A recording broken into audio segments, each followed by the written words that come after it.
Humility, equity, anti-racism, lateral kindness, inclusivity, and trauma-informed, these are key aspects that we as a collective are asked to bring into our everyday lives, our work lives, so we can share space with each other, with humility, with kindness.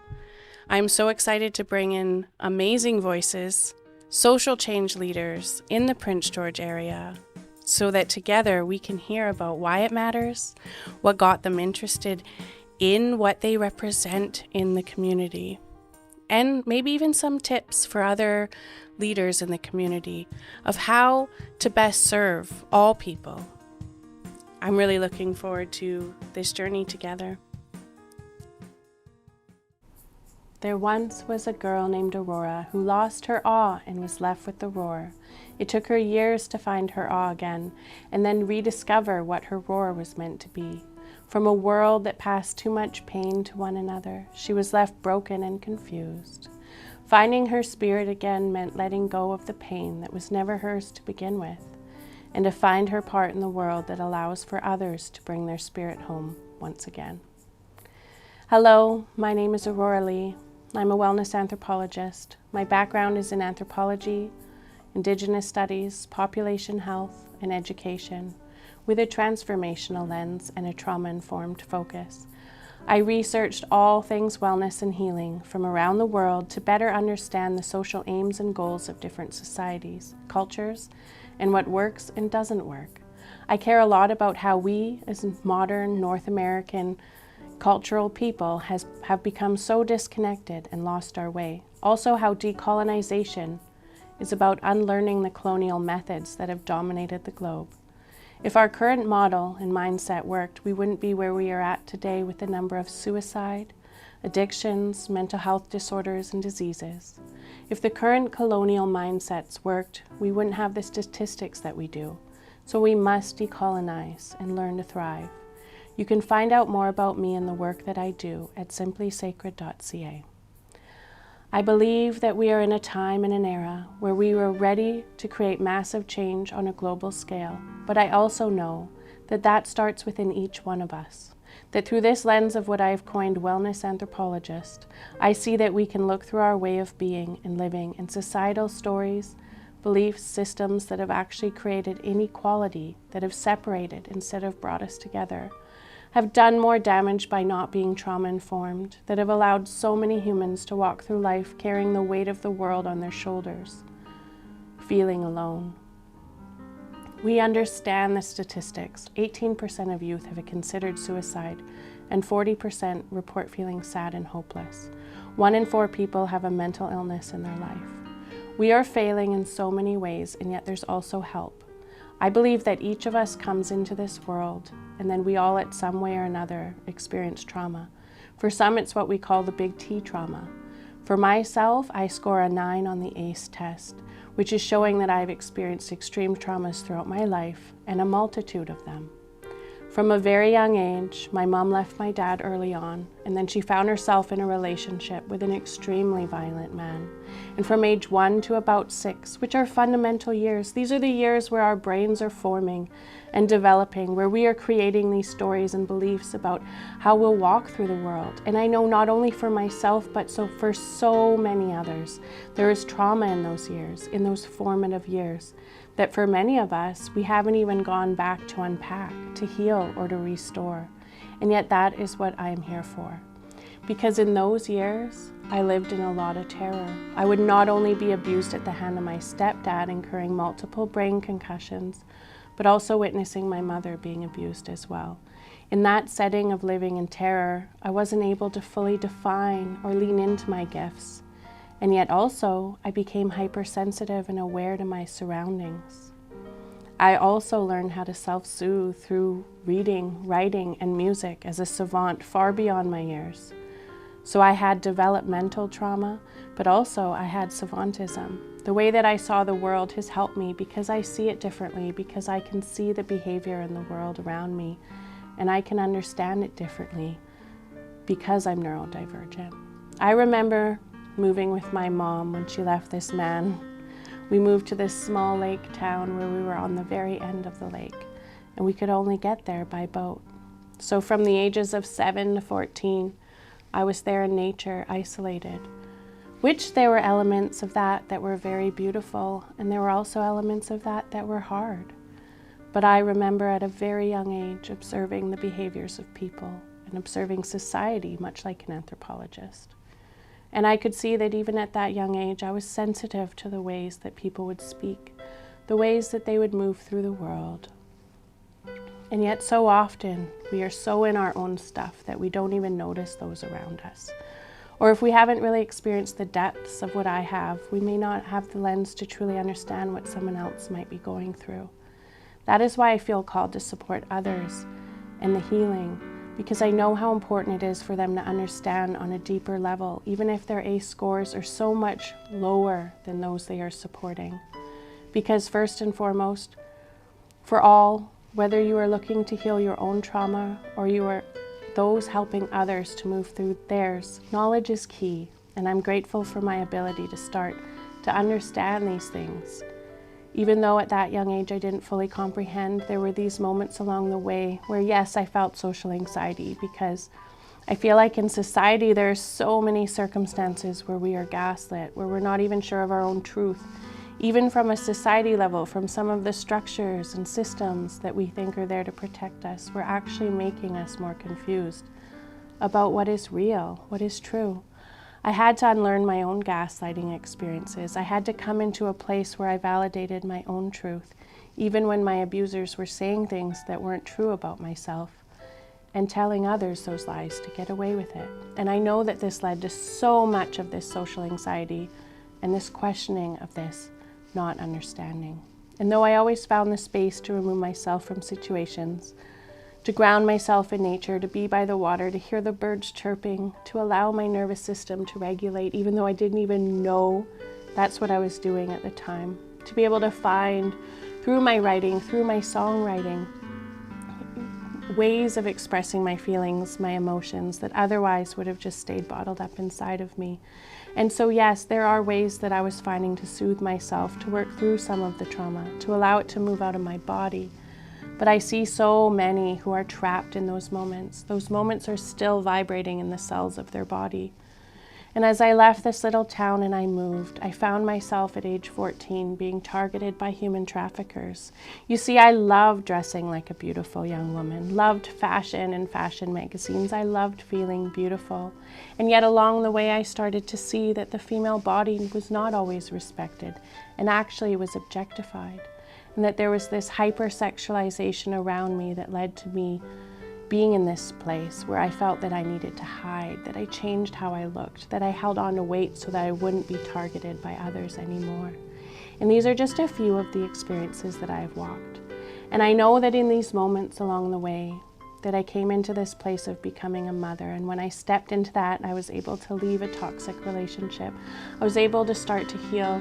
I could see that so often when I reached out for help, whether it was when I was on the streets for a time as a teenager, or whether I was trying to find my voice and heal from some of the abuse from those closest to me, that the systems and structures that were in place were not really supportive. The health workers, the youth workers, the systems can actually be quite flawed. And I know that those in those roles get into those positions because they want to help. And there are many who are doing good work. But we need change on a bigger scale. We need to heal our society. Our society needs to be safe for us to do that. We need to actually come into a new collective message for society. The all-American dream is not cutting it. We need to come into a place of greater understanding that all of us are affected by trauma, but that those who have experienced extreme trauma, we need to tread lightly. When I look at my healing journey and all the ways I started to learn how to advocate for myself, because I didn't want my daughter to experience the same cycle of abuse in her own life. I wanted to change it for her, but I also feel that I'm here to help change it for others. And I know that we can start with the individuals, but what I actually believe is if I can support those who work with others in healing, if I can help them to understand, because so many times we are failing those who need us the most. I know when I took my stepfather to court 30 years later for the abuse because he was in a position of power, and because I finally found my voice and healed enough and understood enough of that wound. And so I wanted to speak truth, and yet still I sat there for 6 hours as his lawyer did all that he could to make me wrong, to gaslight me again and again. And yet it didn't affect me because I understood my truth, because I had done the work, because I had found through many modalities, whether it was Reiki or Indigenous ceremonies or EMDR and research. I found my way trying all of these different modalities, and there are so many that can support us, but we need more accessibility. We need to open ourselves up to more possibility of healing on different levels. We need to come into a place where we challenge the system, where we see the flaws and we aren't afraid to say that something needs to change, because it does. And what I believe is that as social change leaders, we can stand for this change. But we have to go first, because I care about our leaders treating the fire instead of the smoke so that we can actually move forward. And with 67% of people having experienced sexual assault, that is a huge cause of many negative health and addictions experiences that people face. We need a system that does not protect the abusers and allows for truth to come out without the victims being gaslit over and over. Myself, I was wrongfully labeled by my abusers so that they could get away with their crimes. The medical system looks at the express symptoms of a person and thinks that is what to treat. The express symptoms are merely the smoke from the fire that was never their fault to begin with, and a natural impact from what truth would fix. Truth is the water to put out the flames, and for me, I came forward to court because I was a women's counselor for violence, and I needed to walk that talk. I saw so many women in fear of sharing because of the powers that want them to stay quiet. And it is the women who are mothers to the children who need them present, loving, and safe themselves in order to develop properly. I watched my mother being abused, and she could not love me how I needed her to. She could not be there for me because of her abusive partners, and I'm a living testimony of the impact of that. Of the impact of the long-term stress it causes, of the system that protects those who abuse their power. We will not move forward as a society until it is safe to heal. We will continue to treat the smoke that these ruptures have caused. Lifting mothers means lifting all. Protecting victims means being truth tellers without gaslighting. Creating the change for the future as social change leaders means walking the talk of transparency, accountability, and truth. Not just with domestic violence, but for all things. Being a leader is those things. Being a leader is a responsibility that we have to go from being an unwell society to a well society. Leaders who are not part of the solution are maintaining the problem, and we have to start with humility. Being humble, because humility is the gateway to unlearn and relearn. We have to be willing to say, maybe I don't know. Maybe the way we've been doing it is actually not the best way. Maybe we need to challenge things of how we have been working and come into a place with curiosity to be teachable and to shift our perspectives. And we need to find our way through this equity conversation and to really accept the fact that there are people who are less privileged and that don't fit into the system because the system is broken and wasn't made for them. We need to see these barriers that actually exist and then give those people the boost they need today. Jump over those barriers so that they can have the support that they need. We need to talk about and understand to a deep core level anti-racism and be willing to say that we live in a world where white has been made to be right, and that by avoiding the realities of billions of people is not the way to heal as a society, and that there is not a supreme way that dominates. But can we bring all perspectives and cultures and beliefs to the table? And then we must lean into lateral kindness and recognize that we are overburdened by factors of stress and negativity and internal violence when trauma is residing, when we are living out of the trauma, when we're acting, when we're reacting in life, and we walk around with our traumas affecting everyone around us. And yet, what if we could shift that, and that we could look at the use of power and these power dynamics and start to clean up our own energy, our own trauma, so that we can lead with more kindness. And there needs to be inclusivity. We don't have to agree with one another, but can we understand where another is coming from? Can we listen without judgment or shame? Can we look at someone and say, you matter and you're welcome no matter what? And then can we truly be trauma informed in all systems and structures? This should be mandatory, that there are spaces that are psychologically safe, whether that's schools, the medical field, the legal system, the healing support system, that we need to create more safe spaces that benefit the whole and get us back to wholeness as a society so that people can feel free, connected, and worthy. Being more conscious of how our own life experiences is affecting the whole. And I believe that when we can really look through the lens of all the things that have happened in our own lives, for me, of course, there were many moments where I wished life was different, but I'm grateful because it allowed me to see and live a different perspective than others. I was able to apply my savantism to what trauma is and what violence causes and what healing deep trauma is. I was able to process and heal so much of the trauma, though still perhaps I suffer a bit from that social anxiety or those moments like going back to testify against my stepdad, and I had to step into the same space where he'd once locked me up in as a punishment in the jail cells. And I'm there in the same space and I can feel my nervous system reacting and the shaking happening because that little girl in me remembers the trauma and our body stores it. But little by little we can heal. And as we heal the one, we heal the whole. And this is my call, this is my life's mission, to support us all in being able to not only feel again and feel all of the pain and suffering in order to heal it, but also because I know that once we feel it, we can heal it. And when we heal on that individual level, we can heal globally on a society level too. We live in a society that knows some of the basic principles to be healthy, yet we are not weaving them into our frameworks and the work that impacts people the most. This motivates me for Simply Sacred Solutions and Heal It International. I want systemic change, but the system is designed to generate money and power. This capitalistic ideology was formulated after World War II in North America. The All-American Dream depicted a future of individual success with a home, 2 cars, and bright, shiny, happy faces, which became the standard for being a good citizen. This vision is deeply embedded in the colonial dream here on Turtle Island. We aren't allowed to live with our family without feeling shame of being a failure. These values cascade into everyone's paradigm, affecting health outcomes for the middle and lower classes as we struggle to maintain this dream.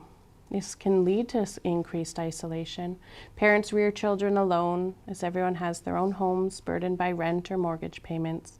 Beliefs about values lie beneath the surface, adding stress to infants, children, and adolescents as they adopt the same ideologies. This disconnection and stress contribute to the health ailments we face today. It's a medical fact that stressed individuals carry a burden that leads to other diseases over time. Add trauma, abuse, neglect, or violence into the mix, and resilience diminishes within families and communities. With an ACE score of 9 out of 10, I'm acutely aware of deep struggle. I went from being on the streets and on a youth agreement to living on disability while eventually going back to school. And I wasn't willing to be okay with what the system had planned for someone like me. I needed to give my daughter a different life and set of opportunities than what is usually the cycle for those who are the least equitable. The ACE, or the Adverse Childhood Experiences score, directly correlates to negative health outcomes. With each yes answer to 10 questions increasing 1 score, the average ACE score is a 2, while most people have at least 1. When we consider trauma in general, everyone has some, but when combined with the stress epidemic, we have a middle and lower class of people only in survival mode. And if everyone is in survival mode, we must ask how many people actively thrive and even know what thriving is. When you see people thrive, do you question if it's possible for you, that it's the state that we're meant to be in? The nervous system has a resting state that is rarely activated as much as it should be if we're living in the all-American dream or having stored trauma. This state is necessary for play, curiosity, and joy, also creativity, which are the opposites of trauma and how we are meant to live. I encourage you to know your ACE score and consider what you want your children's or grandchildren's scores to be if you wish to heal intergenerational cycles and support future generations in developing healthy nervous systems. We are leaning towards that, but it is taking a long time as we avoid some simple truths. I think We need a collective mission of new values that changes the all-American dream. That narrative is deep inside many people, and unlearning it would require adaptation and relearning, a collective decision on what that new story will be. Can we shift to values that lift each other up, find ways to socially connect and restore community through loving connection? When researching the fundamental principles of what Western medicine calls therapy, it does all come down to the neuroscience of mirror neurons. These neurons in our brains simulate those of others, allowing us to mirror and connect. Therapy works by activating a client's mirror neurons with love, transforming their stories and perspectives with love, usually love for themselves, but also for others. The power of loving kindness and human connection will help us through our current situation. Trauma causes disorders and diseases with overburdened nervous systems, leading to stress and inflammation, which results in diseases. The rise in autoimmune diseases is no coincidence. Without normalizing self-love, we are a sick society. And what is normal in a sick society is not normal. We must resist being normal within the current status quo. As social mammals, we need to feel like we belong and are accepted, which is why more people don't counter the current model of normal. To alleviate this, we must ask ourselves what social standard and model we want now. What hope for the future do we have, and what set of standards and values will replace the all-American dream and the game of Monopoly? Monopoly was created during the Great Depression, just like the all-American dream, with trauma from that era permeating and causing us to fixate on those narratives to avoid future hardship. We cling to it out of fear, which means it's a symptom of trauma, indicating that it's a collective trauma in that story. But what if it was safe to adapt the story? Not in a way that sends us out of regulation, but into more regulation. What if we connect to new values that continue to shape lives with shelter, food, and healthy connections? Perhaps it's examining why consumerism has taken such hold with people addicted to stuff. What void does that fill, and what else could fill it? What if we embraced a new narrative that we are all enough, all sacred, all matter, regardless of racial group, culture, ethnicity, sexuality, cognitive ability, or physical ability, whether high or low income earners, productive in the system or not? What if it's always true? We are all enough and we all matter. Many corporations have profited off of insecurities. People worldwide, except in colonial worlds, have known the idea of love and connection. Cultures everywhere have connected with life's fundamental principles and have had ancestors with knowledge about how to live from homeostasis, which is balance within. The disconnect came from capitalistic ways, teaching us to fear emotions and hold back authenticity in order to fit in. How can we safely reconnect? We aren't broken. We've gone off track like a plane when it slightly loses its course, but over time it ends up way off direction. Creating a shift in values to regulate communities and families so that we can thrive from a healthy, connected state within ourselves and with one another. That, I believe, should be our goal. That is what we need for functioning and being a healthy society again. Some of the statistics I'll share to show why the models aren't working of overburdened stress on people. Substance abuse, substance use and addictions says that approximately 21% of Canadians aged 15 and older reported problematic alcohol use in 2020. In British Columbia, the rates of problematic substance use have been alarmingly high, with the province facing one of the highest rates of overdoses in Canada. The BC Coroner's Service reported over 2,200 overdose deaths in 2022 alone. Violence, the statistics are grave there as well, with Statistics Canada reporting that 1 in 4 Canadians have experienced some form of violence in their lifetime. Domestic violence affects around 8% of Canadian women annually, with significant impacts on their mental and physical health. Violence against Indigenous women is particularly high, with rates up to 3 times higher than the national average.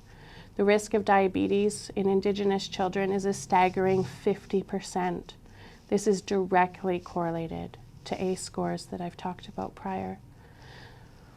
Mental health disorders are increasingly prevalent, with the Canadian Mental Health Association noting that 1 in 5 Canadians will experience a mental health issue in their lifetime. The prevalence of mental health disorders among youth is also rising, with a significant number reporting symptoms of anxiety and depression. A 2023 study found that 38% of Canadian youth reported experiencing moderate to severe symptoms of anxiety and depression. This is also directly correlated to trauma and attachment. Research indicates that childhood trauma is alarmingly common. The ACE study found that over 60% of adults reported experiencing at least one type of childhood trauma. The average ACE score is 2, and individuals with higher scores are at a greater risk for various health problems, including substance abuse and mental health disorders, as well as cardiovascular disease and diabetes. 50 to 60% of adults have secure, healthy attachments, which means that roughly half the population in North America does not have healthy attachments, therefore suffering from some form of inability to connect in healthy ways with another human. Healthy attachments are a major pillar to a healthy life and mental well-being. Most mental health disorders are deeming people to be sick due to their trauma or inability to love and connect in a healthy way. Now I want to talk about the Ferber method. I personally believe that this is a big underpinning of anxiety and stress. The Ferber method is a sleep training technique which was introduced by Dr. Richard Ferber in the 1980s. This was also known as the cry-out method because this method involves letting a baby cry for progressively longer periods before offering comfort. It's meant to help infants learn to self-soothe and establish healthy sleep patterns. However, there are significant concerns about the long-term effects of this approach. When we discuss the Ferber method, it's vital to understand how this practice can lead to emotional distress and long-term health issues. By allowing a baby to cry without immediate comfort, the method can disrupt the baby's sense of security and attachment with their caregiver. This disruption can foster an insecure attachment style where the child might grow up feeling anxious and distrustful in relationships. But there's more to consider. Research in neuroscience has shown that the presence of loving, responsive caregiving during stressful times is crucial for the healthy development of a child's brain. When a child receives comfort and reassurance during moments of stress, their brain forms neural pathways coated with resilience. This resilience acts as a protective shield against future stress, helping the child to manage challenges more effectively. On the other hand, when this loving support is absent, such as in practices like the Ferber method, the protective shield doesn't form. This absence of emotional support can lead to what is known as toxic stress. Toxic stress occurs when a child experiences prolonged severe stress without adequate buffering support. Over time, toxic stress can have serious consequences on both mental and physical health. Research has shown that toxic stress can lead to impaired brain development. Prolonged exposure to toxic stress can disrupt the development of crucial brain areas involved in emotional regulation, memory, and learning. Increased risk of mental health disorders, where people may experience toxic stress in childhood and then have a higher risk of developing mental health issues such as anxiety, depression, and PTSD. Toxic stress also leads to chronic health problems, a range of conditions including cardiovascular diseases, diabetes, and autoimmune disorders.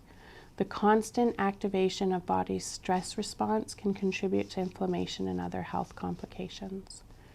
Difficulty in relationships that happen with those who experience toxic stress is that later in adulthood, people may have struggle with forming and maintaining healthy relationships due to difficulties in trust and emotional regulation.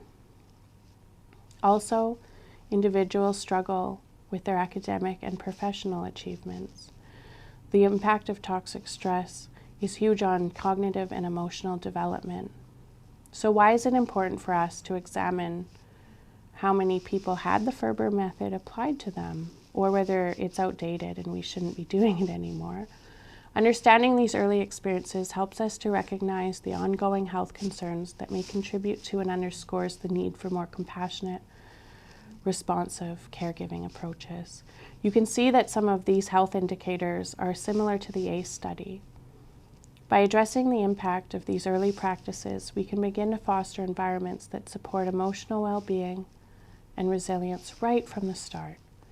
Our goal should be to ensure that every child receives the love and support needed to develop a strong, protective foundation against life stresses. This is crucial for promoting long-term health and well-being.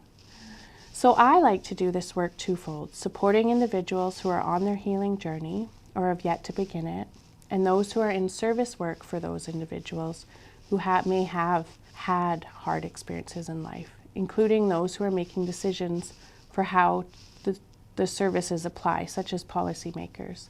I mostly work with individuals who are now adults but have had childhood experiences of trauma and they are trying to cope with their lives. I like to validate them. I like to give them compassion. I like to mirror to them that it was not their fault, that they had a natural response to something that was not healthy. That is a huge part of the healing process. So I'm going to start by sharing for those who may be watching and are impacted by trauma themselves. As we've discussed the long-term impacts of early childhood experiences, particularly practices like the Ferber method, you might find yourself wondering, what can I do now if I didn't receive the nurturing and support I needed as a child? It's important to remember that healing and growth are possible at any stage of life. I'd like to share some actionable steps that you could take to address and heal from some past experiences. First, you try seeking professional support. There's so many amazing people out there. Engage with someone in the mental health profession, such as a therapist or a counselor. That could be really helpful. Therapies like cognitive behavioral therapy, EMDR, definitely trauma-informed care can help process past traumas in a safe environment and develop healthier coping strategies. Or find traditional healers and ceremonies that fit your culture. There are so many ways to heal. Another way is developing self-compassion. When you cultivate self-compassion, it involves being kind and understanding towards yourself. Being gentle matters, especially in moments of struggle. Practices such as mindfulness and self-compassion and gratitude exercises can help you build a more supportive inner dialogue, much like healing for your inner child. Building secure relationships is really important. Surround yourself with people who offer emotional support and stability. Forming those trustful relationships can help ease the stress of past insecurities and provide a sense of belonging and safety. Practice mindfulness and emotional regulation. These are techniques such as meditation and deep breathing exercises. There's so much on YouTube that's free and out there. It'll help manage stress and enhance emotional regulation. These practices can help you stay grounded and present in the moment. Engage in self-exploration. Reflect on your past experiences and understand how maybe they influence your current behavior, your current understanding, your current story you hold deep within. This can come out of you in journaling or creative expression and doing it automatically, and just see and be the curious observer of your own inner world. And then creating new patterns. Recognizing and working to change any of the unhealthy patterns of behavior or thinking that's originated from the past or what you've learned from others that maybe they weren't the best. This might include setting boundaries, learning to assert yourself, and developing healthier ways to cope with stress. Focus on physical well-being. Physical health is so deeply connected to emotional well-being. This is regular exercise and a balanced diet and adequate sleep. This is big for resiliency. Building resilience is all about embracing opportunities for personal growth and facing challenges and learning from them, which can enhance your ability to manage stress. I always put myself out there. I became vulnerable in situations, but I wanted to heal my social anxiety, so I chose to do things that made me nervous, but it gained my resiliency over time, and that's what helped me the most, as well as educating myself. Knowledge helped empower me so I could validate my inner world. Understanding the impact of your early childhood experiences and how it affects you in adulthood can empower you to make more informed decisions about your healing journey. There's so much out there. There are resources everywhere now on healing trauma, and you can look for it in podcasts as well. They offer really valuable insights when people are sharing about how they healed their trauma.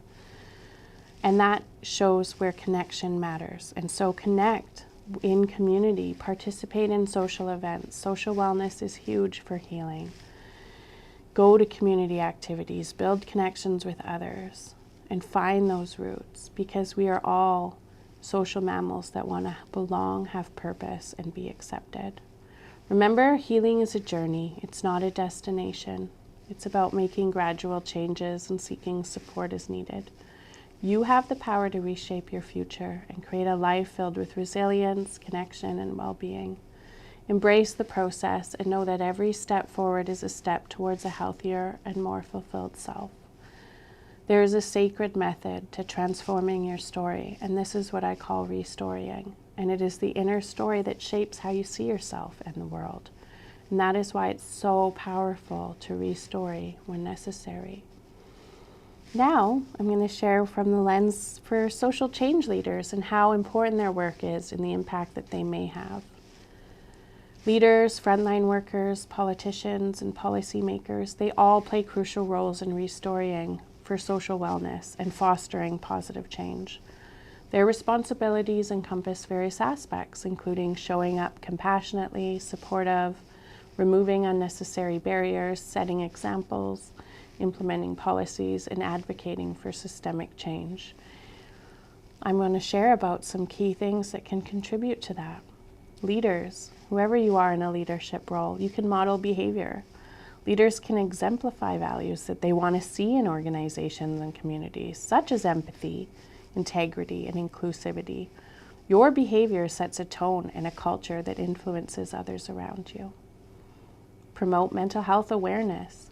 By advocating for mental health, leaders can help reduce stigma, promote supportive environments, and ensure that resources are available for those in need. Invest in training. If leaders can invest in training for yourself, your teams on topics such as trauma-informed care, cultural competency, emotional intelligence, this can be really crucial to the fabric of your organization or whatever it is that you're leading. Encourage open dialogue. Leaders can foster open communication about wellness, mental health, create a safe space for discussions and support. Normalize talking authentically. Support work-life balance. Implement policies that promote work-life balance and self-care. This really reduces burnout and it improves overall well-being, and then outcomes for what you're hoping for. So for frontline workers, these are such important workers. They are there, they are in the heart of connecting with those who need it the most. For frontline workers, it's all about having empathy and understanding, but protecting yourself from that compassion fatigue, recognizing the impact of your interactions on the well-being of individuals that you serve. Advocating for resources is so important, and I know it's in the work that you do all the time. Advocating to those bigger systems that can feel hard to budge, but we still need you in your work to advocate. Engage in continued education is huge. The trauma research, the understanding about healing trauma is just so robust, and it's coming out, and same with inclusivity, same with decolonization practices, truth and reconciliation. Have continued education. It's really important. Self-care. Again, it's all comes back to walking that talk. Prioritize your own well-being and seek support when you need it. Really take good care. So for politicians, how can politicians help support? Well, creating inclusive policies. There's a lot of work on that happening right now, but continue to develop and implement policies that do promote social equity, inclusivity, and support for marginalized communities. But truly have it be that and not just a tick box. Depth, consulting is really huge for this. Advocate for mental health services. You know, when you're able to provide increased funding and support for mental health services, it ensures the accessibility for everyone. Look at what you're making when your decisions through a lens of social determinants of health, focusing on policies that address these things, such as housing, education, economic opportunities that impact overall wellness, but do so with a trauma-informed lens, not a pathologizing lens. Support evidence-based approaches for social wellness. This is where I find that social scientists are not woven into the choice-making enough for some of the decisions that are made. There are some really incredible professors and knowledge holders out there that know what it means to have a healthy population. Lean on them. Ensure that what you're doing is in best practices and research. For policymakers, implementing trauma-informed policies is huge. It should be designed in a way that ensures that systems and services are responsive to the needs of individuals that are affected by trauma. And to have policymakers that know what that truly means. Promoting systemic change. Politicians can advocate for systemic change that address root causes of social issues such as inequality and discrimination and work towards building a more equitable society and engaging the right people with lived experience to ensure that the policies are relevant and effective and address the real needs, because we're all about treating the fire and not the smoke. Then it comes down to monitoring and evaluation. Right now, I understand that equity, diversity, and inclusion is getting a bad rap because it's not deep enough. It's just grazing the surface. And it really matters to have these evidence-based research at the table to look at whether organizations and communities are truly implementing the policies that you set out. By embracing these responsibilities and working collaboratively, everyone that is social change leader, from leaders to frontline workers to politicians to policymakers, you can all drive meaningful change and contribute to more supportive, equitable, and a healthy society. Your collective efforts can help restore social wellness and create environments where individuals and communities can thrive. Depending on your ACE score, it may be easier or harder to reach that state. Some people live from that state and remind us of its possibility. It's not because they are better or more fortunate. Anyone can restore their nervous system and quality of life if dedicated enough. Those with high ACE scores will have a harder time with what I call trauma or trauma armor, making it take longer to reach a regulated state. But I believe in you, and when we shift the collective values and narrative toward focusing on that goal together, we can support each other. Keep going. As we wrap up, I want to introduce my series and share why I felt compelled to start it. This series is dedicated to showcasing leaders and change makers in the Prince George, Northern BC area who are embedding the understanding and social change needed today through a lens that I call Heal It. Humility, equity, anti-racism, lateral and horizontal kindness, inclusivity, and trauma-informed practices. It's an acronym, Heal It. To become social change makers and leaders who exemplify the journey ahead, we must look to those who are truly walking that talk. We must heal it, and we must be willing to feel it in order to heal it.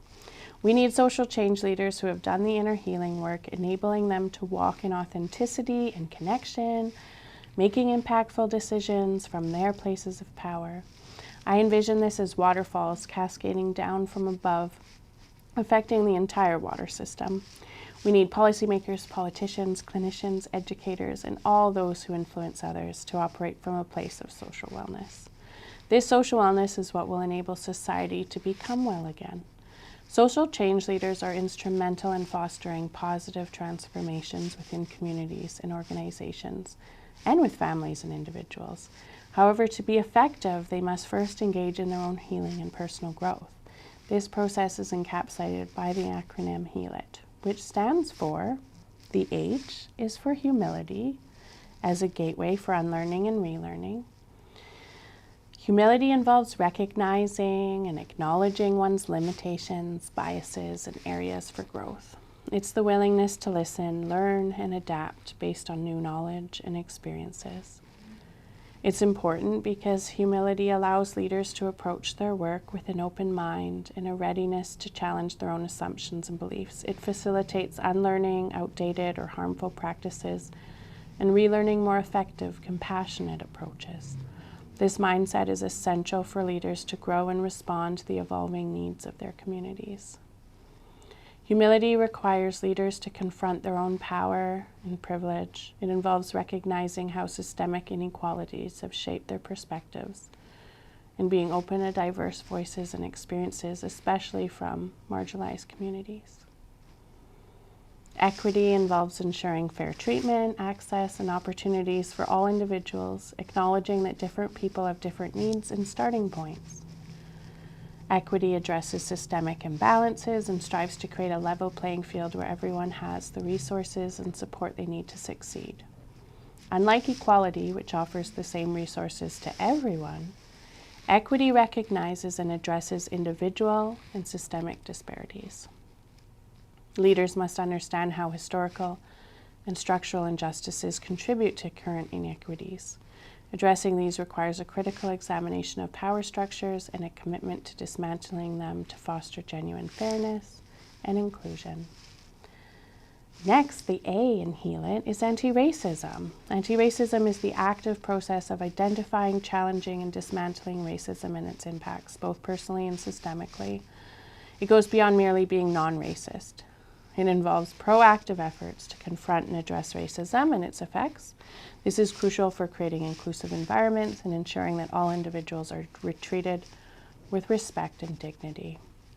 Implementing anti-racism involves acknowledging and addressing the legacies of colonization and systemic racism that perpetuate inequality.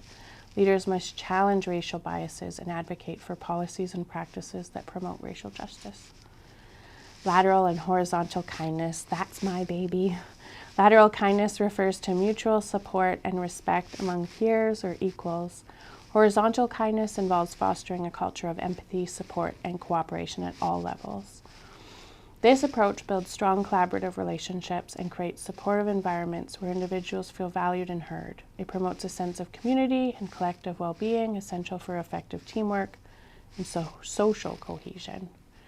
Lateral kindness challenges hierarchical power dynamics and fosters a more egalitarian and supportive culture.